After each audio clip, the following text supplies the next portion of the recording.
Bismillahirrahmanirrahim. Assalamualaikum warahmatullahi wabarakatuh. Alhamdulillahirrabbilalamin. Wabihi nasta'in wa ala umuri dunya waddin. Assalatu wassalamu ala asrafil anbiya'i wal mursalin wa ala alihi wa sahbihi ajmain, amma ba'du.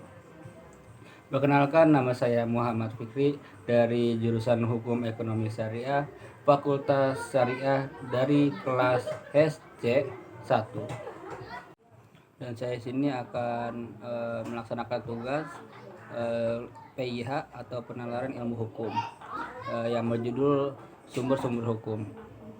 Definisi sumber hukum. Sumber hukum dapat diartikan sebagai bahan-bahan yang digunakan sebagai dasar oleh pengadilan dalam memutus perkara. Kata sumber hukum sering digunakan dalam beberapa arti, yaitu sebagai asas hukum, sebagai sesuatu yang merupakan permulaan hukum, misalnya kehendak Tuhan, akal manusia, serta jiwa bangsa dan sebagainya.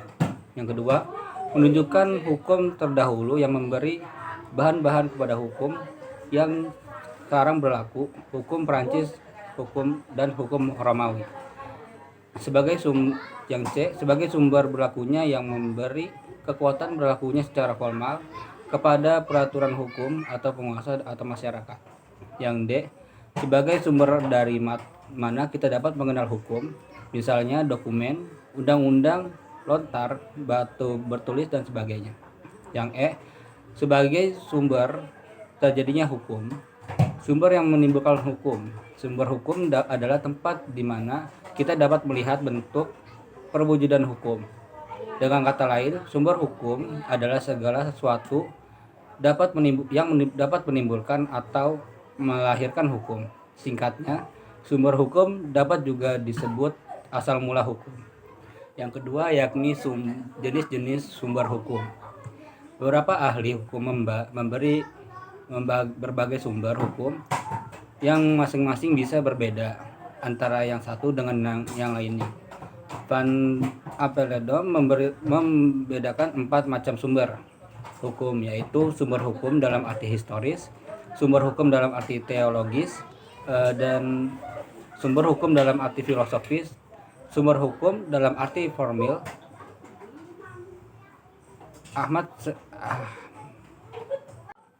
Ahmad Sonaisi membagi sumber hukum menjadi 2, yaitu sumber hukum normal terbagi menjadi hukum yang langsung atas pengakuan undang-undang.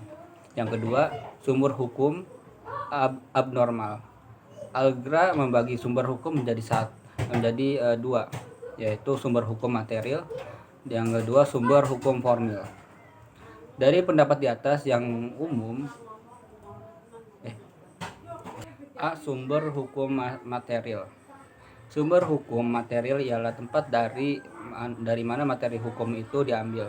Sumber hukum material ini merupakan faktor yang membantu pembentukan hukum, misalnya hubungan sosial, hubungan kekuatan politik, situasi sosial ekonomis, tradisi, keagamaan, dan keasusilaan. Hasil penelitian ilmiah, kriminologi, lalu lintas, perkembangan internasional, dan keadaan geografis. Dalam literatur lain dijelaskan bahwa sumber hukum dalam arti material adalah sumber berasal dari substansi hukum. Salmon dan Godel merujuk pada hukum yang tidak dibuat oleh organ negara merupakan sumber-sumber hukum dalam arti material.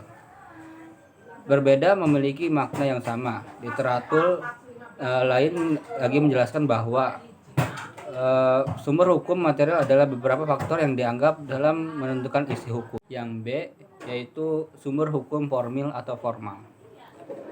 Sumber hukum formal adalah sumber hukum ditinjau dari segi pembentukannya. Dalam sumber hukum formal ini terdapat rumusan, berbagai aturan yang merupakan dasar, kekuatan mengikatnya peraturan agar ditaati masyarakat dan penegak hukum.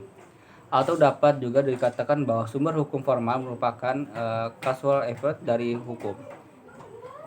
Hukum formal adalah yang menjadi determinan formal membentuk hukum, menentukan berlakunya hukum. Sumber hukum formil merupakan tempat atau sumber dari mana suatu peraturan memperoleh kekuatan hukum. Ini berkaitan dengan bentuk atau cara menyebabkan peraturan hukum itu formal berlaku.